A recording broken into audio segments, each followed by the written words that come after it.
Balikan po natin ang ulat tungkol sa mga sumabog na tangke ng LPG sa bahagi ng SLEX. Nakunan po ng CCTV camera ang mismong aksidente. May update si Isay Reyes. Isay?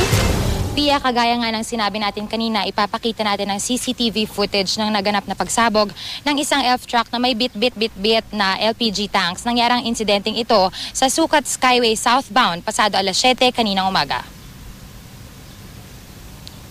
Sa CCTV footage na ibinigay ng Skyway Corporation, kitang-kita ang tuloy-tuloy na pagsabog ng himigit kumulang 50 LPG tanks. Ang mga nasabing tangke ay sakay ng Isuzu elf truck na may plakang XJS 293. Sa bawat pagsabog, patuloy ang paglagablab ng apoy sa truck at matapos ang halos isang oras na pagliyab, tila natusta na ang nasabing truck.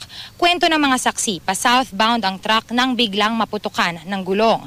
Doon na nagsimulang mag-swerve ang truck sa iba't ibang direksyon hanggang sa ito ay dumulas at tumumba. Sa parehong CCTV ng Skyway habang nagliliyab ang truck, kita ang paglabas ng isang lalaking nakapula. Ito ang pahinante na si Ryan Villanueva. Maya-maya binalikan nito ang driver na nakilalang si Romulo Ramos. Agad silang nakatakbo papalayo habang patuloy ang paglagablab ng apoy. Sa sobrang lakas, pati ang ilalim na parte ng Skyway Bridge ay naapektuhan. Nasira ang PVC pipes dito at pumutok pa ang ilang ilaw.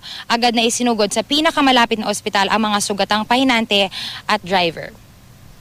Pia, sa mga sandaling ito, natanggal na ang nasabing truck sa pinangyarihan ng insidente pero patuloy pa rin naman ang ginagawang investigasyon. Pia? Maraming salamat, Isay Reyes.